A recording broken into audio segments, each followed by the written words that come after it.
I'm going to call this meeting of the Economic Development and Utility Modernization Ad Hoc Committee to order. We are still working on a new name, so it'll be a little shorter and not take up so much time to read the title of the committee. That is still in the process of being done. So with that, I want to kind of preview the day and thank all my committee members for being here. I know it's December, it's getting close to the holidays, but we're also getting close to the beginning of session. And so we've got to get things going and be prepared. And wanted to kind of just preview where we currently are from working with staff and on our topics. The education bill, which is in your packet, and I know those who are on virtually were sent it electronically. This is the current draft of it, and so I encourage you guys, read over it, provide suggestions. You know, we're not going to file this or something like this till January. I wanted to give y'all time to read over it. As I said, the goal was taking what RIA is and applying it to a rural school, infrastructure authority. Like I have a couple changes I've already noted, for reading over it that we'll do. But I want some input because this is a new thing. However, it's not a new topic, as we've discussed.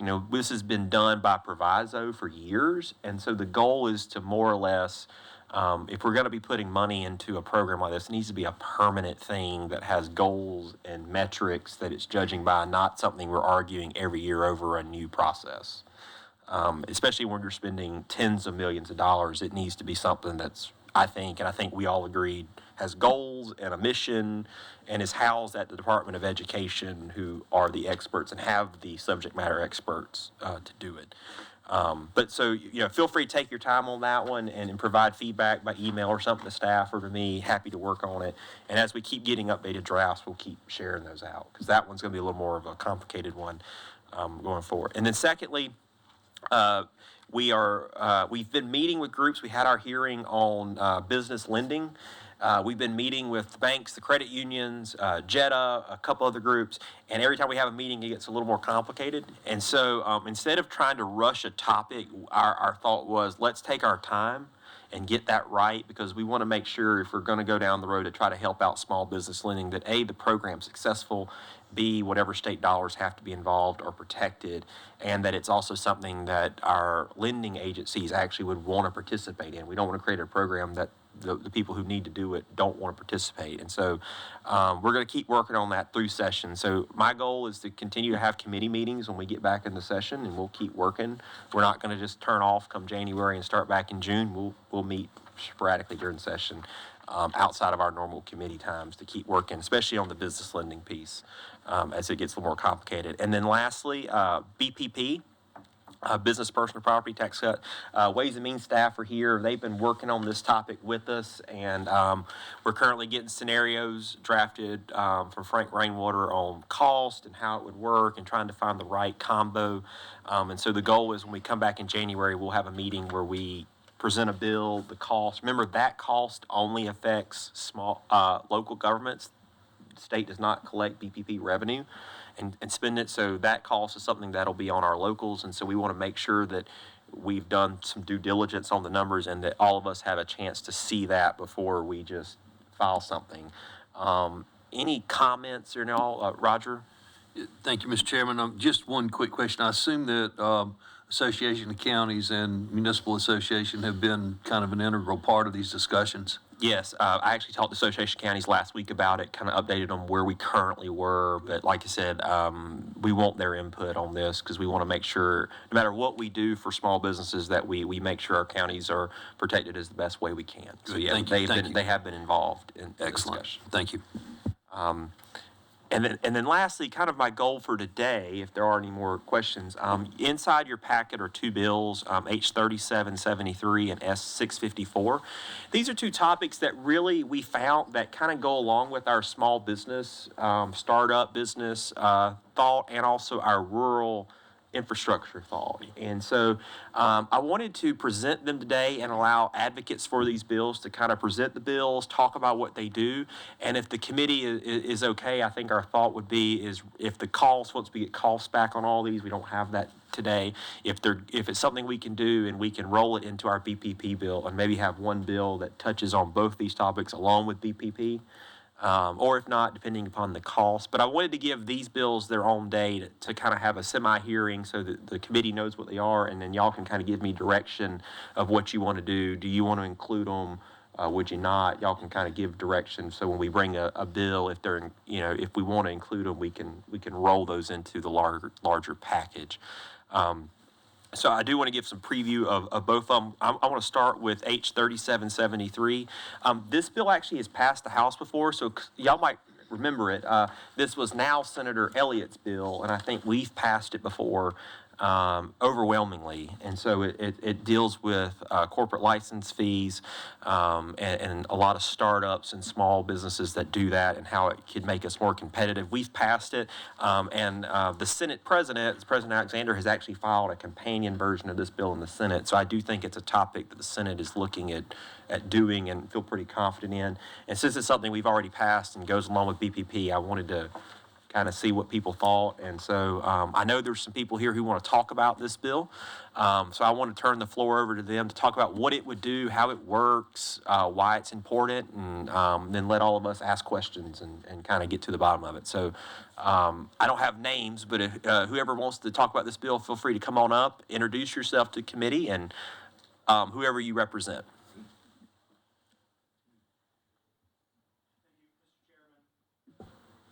Committee members, I am James Chappell, President and CEO of SE Bio. We're the trade association for the life sciences industry in South Carolina. We do a lot with economic development, policy, and also entrepreneurship. A lot of you hopefully already know this. Life sciences is one of the fastest growing, if not the fastest growing industry in South Carolina. Also, according to the latest bio report, which is a national organization, we're right around top 5 in the country for growth. So we have a really once in a multi-generational opportunity. These are really high paying jobs. These are companies that are solving all the diseases that plague us today. These are companies coming out of our universities like MUSC, USC, Clemson. And while we have a huge opportunity and we have a great foundation on the large manufacturing side, we want to continue to recruit that. I think really where our goal is at SE Bio and as a state, and we represent about 200 members, almost every life science company, all the research universities, most of the colleges are all members of ours. We have this really unique opportunity that not only do we want to continue this growth, top 5 is great, we have an opportunity to become a new hub for life sciences. We want to be in the same breadth when people talk about the place where they want to go with their life science company, with the Massachusetts, California, and our neighbor in North Carolina. And that's absolutely real, as you know, with everyone moving here, with it now being a top 3 priority for commerce and the governor and the state. We really have a ton of momentum here and want to continue that. And again, I think where we're going to really get where we want to go, it's the companies that are small today. It's a small business. We have Scott Pancoast here who will talk about his business. We have companies coming out of our universities who are raising money. They're raising anywhere from, most of our companies right now are raising anywhere from $1, $2 to $10 million. Well, South Carolina is a real outlier, and they're being taxed on venture capital money. As a lot of you know, life science companies, certainly if you're talking about therapeutics, someone working on a cancer drug or Alzheimer's drugs, which are all really important to a state, that can take a decade of pre-revenue. So you're raising money for a decade before you make it to market, if you make it to market at all. So they're being taxed on all of that. So in South Carolina, a $10 million investment, you're going to have a $10,000 annual tax on that. It's certainly not uncommon, and this is where we want to go, to have a $100 million investment, a $500 million investment. So if you're looking at a $100 million investment from a South Carolina life sciences company, that's an annual tax they're going to have before they're making any money of $100,000 a year. And that's going to continue on. There's nothing that's going to change that for them as long as they're pre-revenue. And I think, too, and we'll certainly make sure that people get this, we pulled what other states are doing. We're a real outlier. We focused on the Southeast.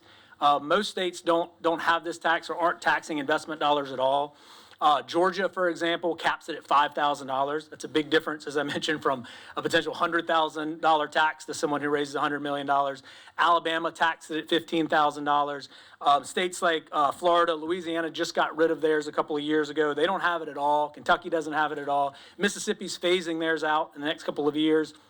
And at a high level, if you look at North Carolina, which is by far our biggest competitor in this area, who we're trying to compete against, at a high level, North Carolina and Tennessee look very similar to ours, but what they do and we don't is they account for liabilities.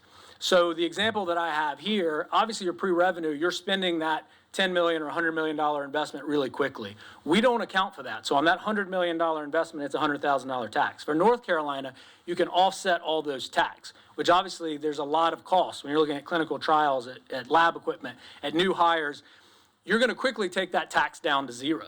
So if you look at just an example of a $100 million investment and if you have $80 million in liability, the North Carolina tax is only going to be just under $30,000, and it's going to quickly go down to zero as you spend that money. South Carolina, you're going to be at $100,000 for perpetuity on that investment. So that is one thing where we have companies all the time. We have an accelerator program. We have a demo day in Charleston. We have companies coming from Boston, North Carolina, Singapore, Ireland, all doing therapeutics work. The amount of people who want to move here, they love Charleston. I have a call later today when I leave here with a radio pharmaceutical company, Rhodes Scholar from MD Anderson in Boston, has had a successful exit. He wants to move to Charleston. But it's hard for me to tell him, hey, bring your business here. You're going to have to raise all this money and we're going to have this big tax. They want to move here. We have MUSC, who's now started their own fund, SERA, who's an SE launch, who are investing in these companies. We need to grow those companies. So we don't want to create headwinds on taxes. And then, to kind of wrap it up too, quite frankly, maybe cutting off our nose to spite our face, because we may be taxing them on $100,000 if they get to that $100 million raise. And what do you think their investors are going to say? Oh, come to North Carolina, leave South Carolina. So we're leaving all those jobs on the table, all those future taxes on the table for this taxing investment. So huge opportunity, the excitement that we have about South Carolina, and it's not a pipe dream. You can see the amount of coverage we're getting in South Carolina. For those of you in economic development, know Site Selection Magazine, South Carolina just got called out as one of the future spots for life sciences in South Carolina. We're getting picked up by national publications. Everyone's seeing what has happened. There was a thing called Biotech Under the Palms with BioCentury. We wish they'd call it Biotech Under the Palmetto, but you take what you can get for national coverage. We have huge momentum. We have a huge opportunity, high-paying jobs, innovative jobs that are curing the diseases that plague us so much today. People want to move here. But having this tax, it makes it a little harder when we go out and talk to all these companies or talk to a company about why here and not North Carolina or Boston or someone else. So I appreciate your time and happy to answer any questions or any other thoughts that you have. Any questions? Go ahead. Mr. Gatch. Thank you, Mr. Chairman. You said something about in perpetuity. You said that on a $100 million investment, there would be a $100,000 tax in perpetuity. What did you mean by in perpetuity? Well, I guess maybe in perpetuity is not the right, but based on their capital stock that they're issuing. So they will be taxed on that capital stock as they issue shares for that investment. So that's not going to change. That's not going to decrease over time because that capital stock has now been issued. Okay, thank you. That's all I had. Ms. Smith. Just to follow up, thank you. Mr. Chappell, when you compare to South Carolina to the other states that are obviously our competitors, at what point is basically the structure these other states are setting up? They're utilizing our tax base, but only on corporate profit. Is that the idea? So that the startup, all the venture capital, all of that basically, in effect, is relatively tax-free on the front end? Is that kind of what you're That's certainly a big steering part at? of it. A lot of states do that. The states that do they are still taxing that capital. I think I mentioned Georgia, for example, has a $5,000 cap on it. So they're trying to keep it really regardless of the investment. Yes. $5,000. Yes, and then North Carolina is it scales up with investment. So the bigger investment, the bigger the tax, but you're able to bring that down based on cost and liability. So while you may have a decent sized tax bill, if you raised $100 million or $500 million, which certainly, again, is not uncommon when you're talking about a biotech company or even a med device company, certainly not a biotech company, you may get a little bit bigger tax bill, but obviously you're spending that money. If you're pre-revenue, you're spending it pretty quickly. So you're probably never going to really pay on that $100 million. And then on year 2, 3, you're basically paying zero because you're bringing that down every year. What, do you have a sense, and this may be a question for someone else, but do you have a sense of the total revenue the state is currently taking in on, you've got it, okay, good. I have a rough estimate. I look back at an old impact statement on this bill. I think yearly it was only like $1.8 million for the state. So in our world, that was a pretty small number. Thank you, Mr. 1.8. Chappell. I appreciate you being here with us. Thank you.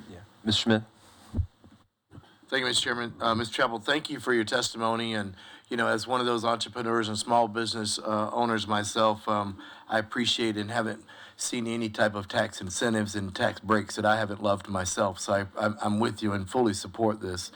My question to you is really more on the macro scale, because all of us up here and on the county and the municipal level, you are well aware, South Carolina is not exempt, the issues and challenges that our country is facing as it relates to workforce readiness, workforce development issues, alongside the affordability issue and the housing crisis that we find ourselves in. Any concerns that you have that would come alongside any of these that you think that we need to be thinking about as well? Or do you not have any of those concerns and that's not a space that you're operating in? No, I think that we're certainly aware of all of them. Workforce is one that we pay a lot of attention to. We know, as I mentioned, the growth that we have in the state. We've got to continue to fill the top of that pipeline.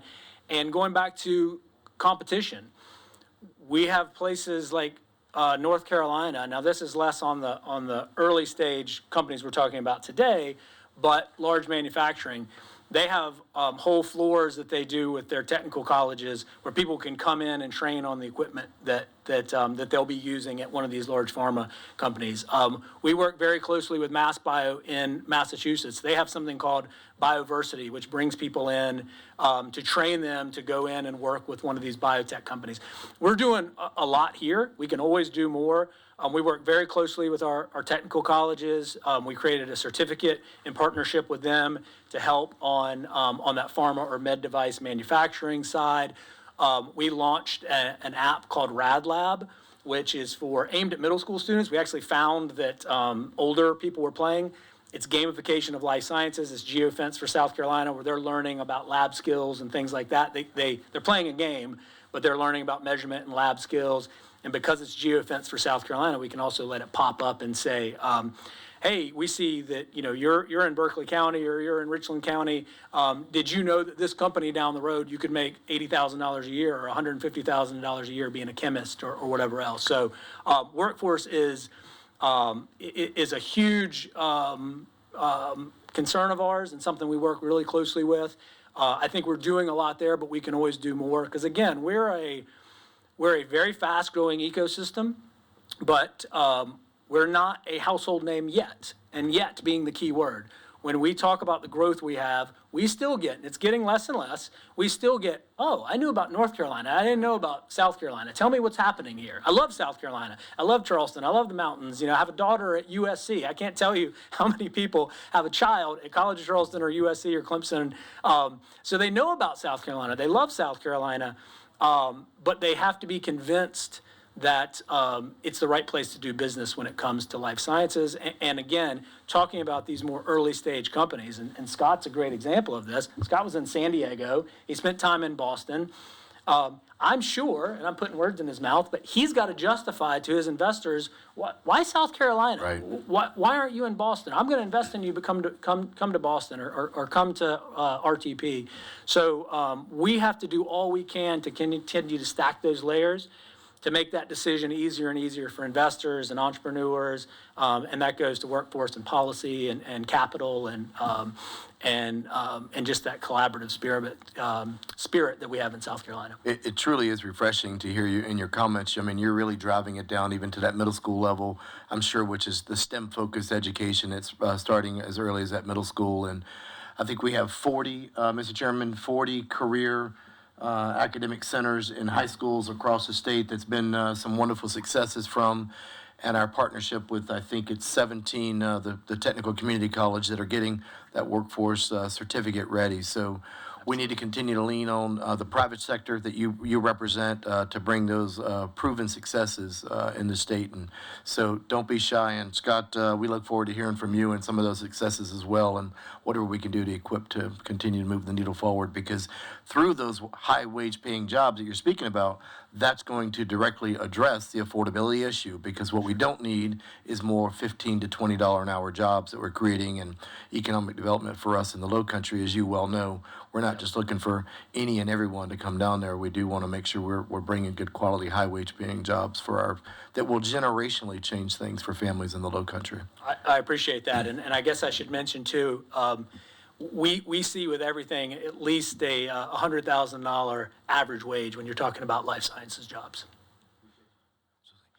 With no more questions, I'll let our business owner come up and talk to us about it. But, what really stood out to me was, like I said, we got to get an updated cost, but previous one was like 1.8 million a year. I think if one of these companies is successful, they're going to pay way more in tax in 1 year than what we're cutting from the, to me, it seems like common sense, but happy to have a business owner here who can talk to us about his experience and his industry and how he can help. Thank you for your time. I appreciate it. Thank you. Good afternoon, Mr. Chairman and committee members. My name is Scott Pancoast. I was in San Diego 20 years. I invested on behalf of a very high net worth family in startups. And so I was on the investor side. I then, my son went to Furman and decided to stay here. He thought he could shake us, but we showed him. We moved right behind him. I decided to start a company of my own. I forged a license agreement with Albert Einstein College of Medicine up in the Bronx. And the company's called Xylo Therapeutics. We are the only sustained delivery drugs, sustained delivery system for drugs for topicals. So unless you want to wear a patch, which provides sustained release, you need our technology. So it's these little particles that you rub into the skin. The particles stay there. They provide sustained release for 24 to 36 hours, and eventually they slough off as part of the skin's normal exfoliation process. Very cool technology. It's been further developed and commercialized here in South Carolina. And it's broad enough that we've spun out 3 other companies. One's a skincare company, but the other 2 are pharma companies. One of them is just 2 people, PhD, MBA, and an MD. They both live out of state. Their lab is in South Carolina, but they're now planning to raise initially 10 to 20 million, but eventually 40, 50, 60 million dollars. It's pretty easy for them to pull from South Carolina just on this one point and have their resident state be where they live currently, okay? Which has advantages based on stuff you'll see. The other startup, that's called Atticus Pharma. The other one is Finch Pharma, Atticus Finch. There's a method behind that. And he's in Charleston. He's got 2 teenage daughters. He and his wife used to live in Pennsylvania. Again, pretty easy for them to say, they need to raise about 60 to 80 million dollars. Pretty easy for them to make a decision that, hey, we'll head back to where her family is in Pennsylvania, which happens to be one of the 6 or 7 hubs of life sciences. So this does make a difference. Every time Xylo, the company that, remains under my control, I'm executive chair of those other companies, we've raised $9 million. We pay $9,000 a year for this tax. As he says, it stays. And we're about to do another round, our Series C round. So that 9,000 is going to go to 13 or 14,000. That's painful every time we have to pay that. So there's that. The other thing is, this doesn't just affect life science. Now, life sciences, on average, will raise more money than a software startup or an RFID or AI or other types of companies. But still, a lot of them will raise many tens of millions of dollars. So it's a factor. And you know that these economic development people in these other states, they have the same information, and they're using it against us. And James and his people have done a phenomenal job at SC Bio. There are a bunch of other entities in South Carolina that create what I call a wonderful cradle of support for startups. But you'll notice there are very few companies in South Carolina that do raise $50 to $100 million, and maybe there's a connection there, okay? The ones that are thinking, hey, I'm just going to need $5 or $15 million, maybe I can afford it. It's not going to be too big of a deal. But those who have the big dreams, they don't seem to be coming, our way to South Carolina. And maybe it works both ways. Those who have the big dreams who live in South Carolina, start thinking about moving to other states. So that, I think, is it, and I'll now open it up for questions. Absolutely. Well, first off, thank you for starting a business in South Carolina, or businesses in South Carolina. We're happy to have you. And, kind of following up what we said earlier, definition of a small business, 2 employees, 3 employees, these kind of fall right under that same topic. But any questions from the committee or anyone online? I know a couple of our members are online. I know, that's what I was thinking. But thank you so much for coming here today and talking about your industry. We really appreciate that. My pleasure. Thank you. So kind of moving on, if there's no one else on this topic, to the second bill. Like I said, this one we don't have any kind of financial estimate. We want to just talk about the topic, see what y'all think. As y'all know, we've put a lot of money and time into broadband access in South Carolina. We've done that for years now. This bill deals with a sales tax exemption for telecommunication companies that kind of do broadband. And it's a bill that was introduced in the Senate. Wanted to just talk about it today, see what you think, and give the proponents an opportunity to present to us. So I know, I think Terrence is here to talk about it, and the floor is yours. Thank you. Good afternoon. Thank you, Chairman Newton, committee members. Thank you for this opportunity to spend a couple moments talking about broadband expansion and technology expansion in the state of South Carolina. As you know, we've been around for about 145 years, connecting South Carolinians to services, right? Connecting them to phone, and internet, and we remain committed to closing the digital divide here in South Carolina.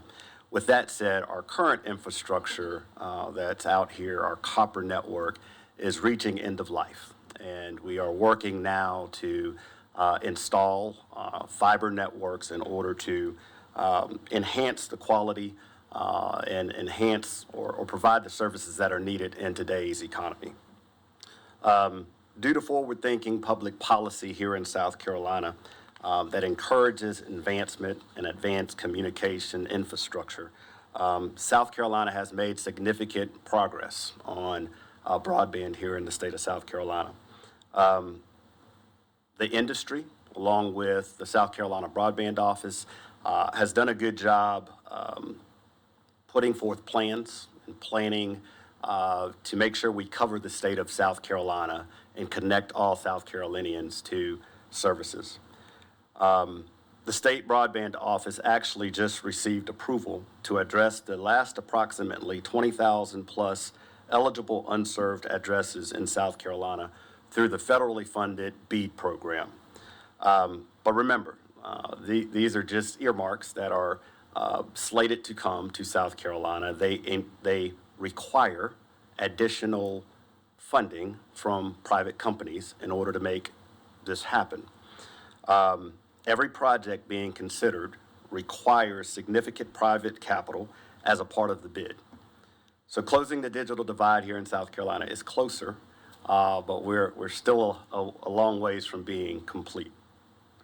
Our industry has a vision for finishing the job, but we need your help to ensure that we can utilize our capital here within the state with the same efficiency as other states that surround us, as well as operate on equal footing with others that provide service. And I'm speaking more from telecommunications provider perspective, right? As we work to expand broadband here in South Carolina, telecommunications providers are working at a significant disadvantage than others of our neighboring states. Currently, South Carolina imposes a sales and use tax on machinery and equipment purchased by communication service providers to expand and improve their broadband networks. That means that 7.5 cents out of every dollar, instead of going into the broadband networks, is going to the state government. Every year, as a part of my job here at AT&T, I am charged with having conversations and working with our folks at headquarters in Texas to encourage investment to come to South Carolina. Quite frankly, the business-friendly policies that we have here in South Carolina that you all and your predecessors have put in place have allowed me to get our fair share here in South Carolina. We've invested more in the last 5 years, $1.4 billion in our network here in South Carolina. So the policies that we have in place here are really good, and you guys have done a great job of making them very business-friendly here in South Carolina. However, this issue has come up here recently in my conversations during advocacy with the folks in Texas. North Carolina and Tennessee, for example, have an exemption for these taxes, which allow my peers in those states to invest 100% of the money that they receive from Texas into their network. So they don't pay taxes on the front end for these. That, of course, is helping them to build a more robust network quicker, right? The more money you can put into your network, the quicker you can get to where you need to be from a technology perspective. In my opinion, this could have a negative impact on South Carolina from an economic development perspective when competing with our neighboring states for technology jobs or even headquarters. Cable providers here in South Carolina, they don't pay the sales and use tax when they go out to expand their broadband networks here in South Carolina. Satellite companies as well, they also don't pay sales and use tax on their investment on their equipment. This creates an unlevel playing field for communication service providers who compete with these companies to provide broadband service. We are one of only 2 states where this discrepancy is in place.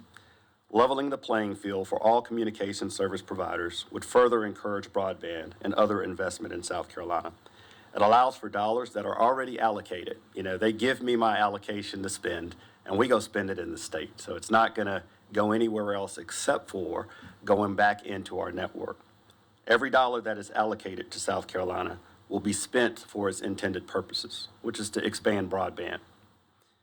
We're asking you to consider giving the same sales tax exemption afforded to cable and satellite to communication service providers so that we can accelerate investment in building broadband networks in South Carolina. So instead of paying the 7.5 cents on every dollar, those dollars would end up going back into the network, connecting more citizens of South Carolina to internet. It'll also end kind of the double taxation where we'll only be taxed on the output and not the inputs that we use in order to manufacture broadband services. Additional broadband investment, we believe, will boost state and local revenues due to increased economic activity, including higher local property tax revenues for broadband equipment that we install and the cities and counties that we install them in. Every dollar saved on taxes is a dollar that can be reinvested in expanding broadband to more South Carolinians. This is necessary tax policy to ensure maximum effectiveness of investment and to keep South Carolina competitive among neighboring states. We look forward to continued investment in furthering our mission of connecting more South Carolinians. That's all I have. I'm happy to answer any questions that you all may have for me. Absolutely. Thank you for being here today. As you all can see, members, it's kind of a very odd issue. We're kind of an outlier and also has an unfairness component too. But any questions? I think Mr. Kirby had one. Thank you, Mr. Ford, for being with us. Do you have a sense of how many dollars of those federal dollars that were originally passed by the Biden administration in the Infrastructure Act, how many of those dollars are still remaining unspent Okay, or so, unallocated? so there's two. The original was like 65 billion or something like that? Well, the big number was 65 billion. I believe Right. we had 400 million that came to South Carolina. Right. And the way that works is, good point. I mentioned that there's 20,000 homes that funds need to be allocated for.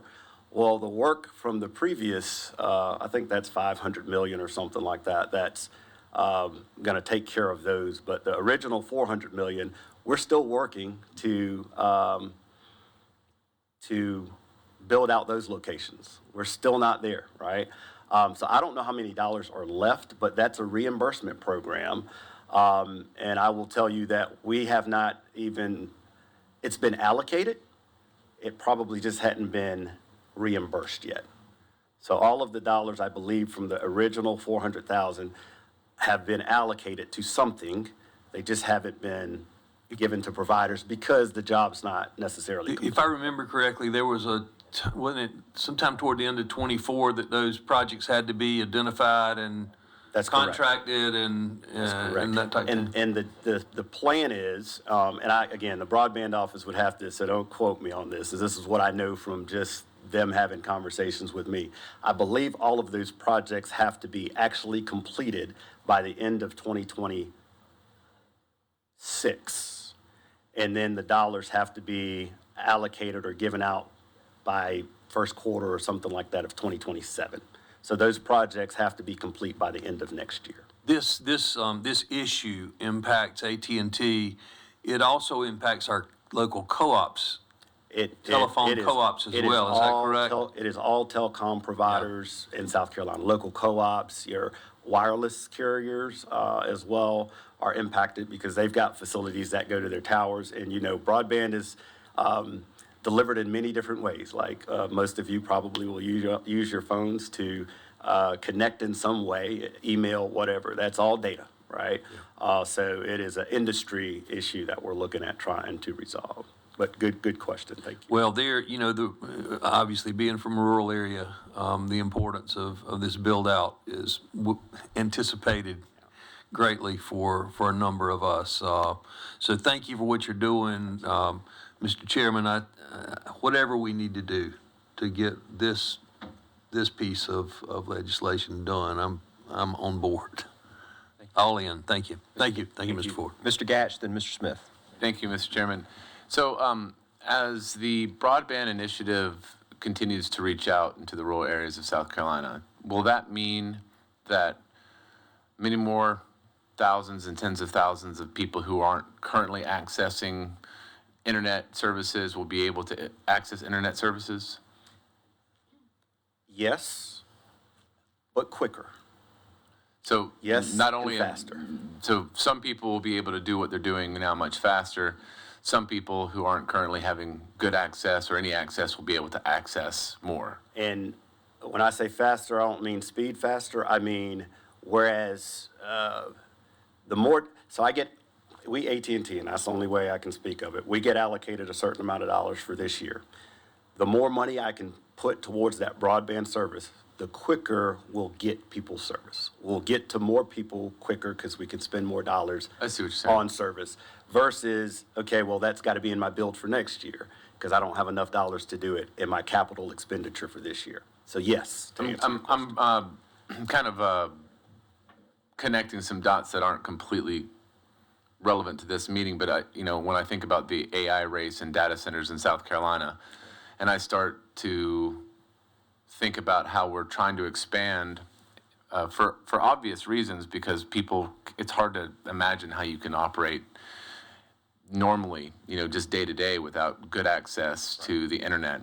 But if we start being successful in this with some of these reforms that, we're proposing here, and we are expanding the reach of broadband to more people in rural areas, and we add thousands and thousands of people, then it just makes me think about how much more we may need data centers and energy to support that. I don't know, that pull on the system. So I was just trying to see if that thought I was having was somewhat reasonable, and it sounds like it's somewhat reasonable. I think it's reasonable, and I was kind of thinking through, what I would talk about today.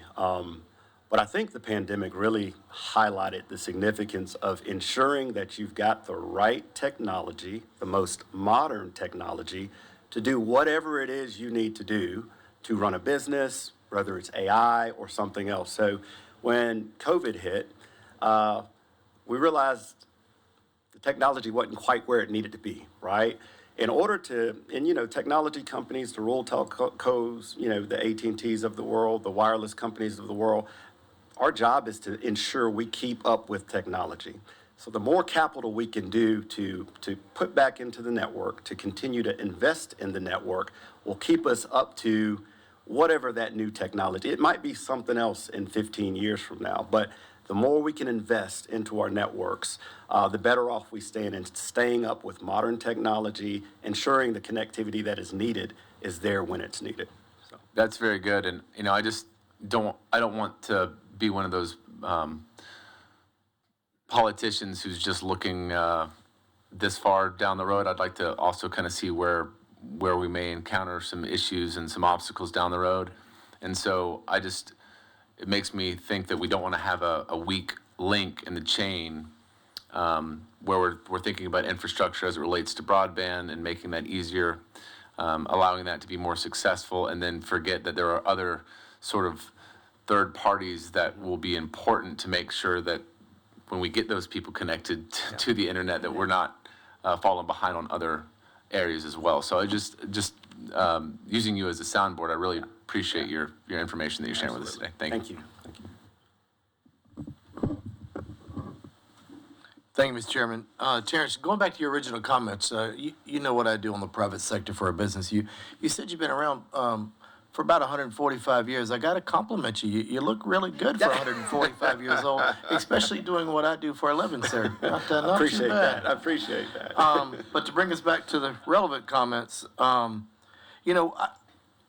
I know it's because of your humble walk, you didn't really toot the horn, but we'd be remiss if we didn't spend 30 seconds talking about it, and I won't go more than 30 seconds, but, the successes, Mr. Chairman and members, telehealth, long before I got here, so I'm not tooting my horn. This is folks who recognize that and made the investment in South Carolina through that funding the broadband expansion, even before the $400 million from DC, which is greatly appreciated.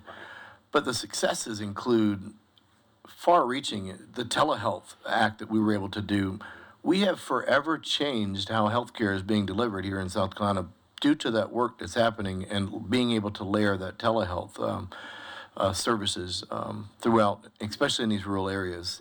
And our Department on Aging getting recognized from an innovation perspective. You talk about the lockdown and during COVID, by partnering, Department of Aging, partnering with the Department of Education to bring these school buses out in these rural areas so that children had access to Wi-Fi that were in those areas that weren't able to be serviced at that point, and putting the Meals on Wheels, the meals for seniors and at-risk children on those school buses.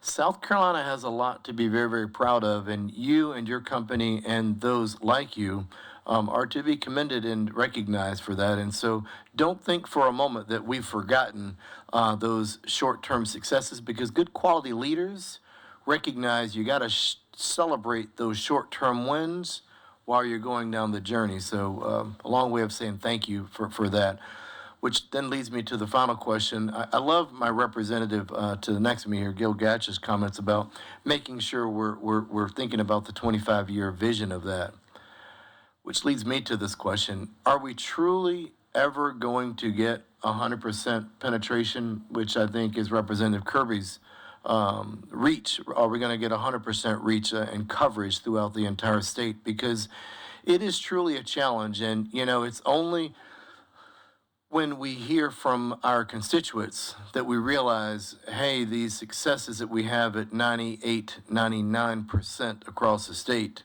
And I just want to make sure that we're being realist and that we're having that thorough conversation because I don't have the answer. I'm not in that telecommunications segment, but you and your folks are. Is 100% realistic and achievable? Or do we need to recognize that there are always going to be spots, nooks, and crannies throughout the state that we're just not going to be able to service? So, number one, thank you for your comments. And thank you all, because all that stuff that happened and the ways we made it happen wouldn't have happened without you guys giving Department of Education and us the ability to collaborate and figure it out. So thank you all for, again, the policies that you guys put in place are amazing, and it's really helpful. I don't want to say, yes, we will get to 100%. What I will say is there's multiple technologies that will allow, there's probably going to be a one-off, right? If somebody somehow figures out to build a bunker underground, and we might not be able to reach that. But with the many different types of technology, which I mentioned, you know, a couple earlier, one of those being satellite, there are some one-off locations that are really hard. They might not have fiber. We may not have the ability to get fiber to them. But the advancement in technologies, Jim Stritzing over at the broadband office is doing a fantastic job. We are, and they are really going address by address, location by location, and they will know who does not have access to service. And they will try to figure out a way through technology in order to get service to them.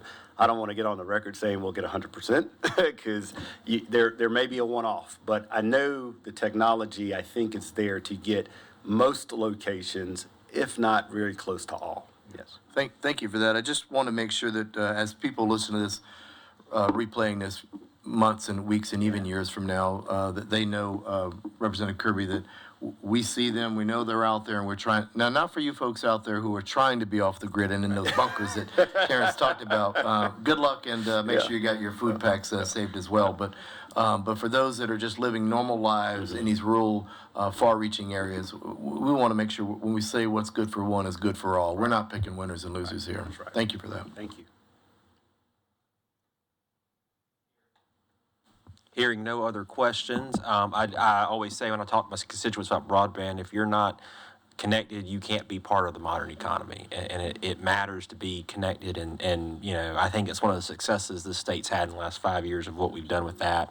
Thank you all for bringing this topic. Like I said, it's a very niche topic that kind of falls into what we've been talking about with rural issues. And I wanted to kind of broach it with the committee. But thank you all so much for being here. Thank you, Mr.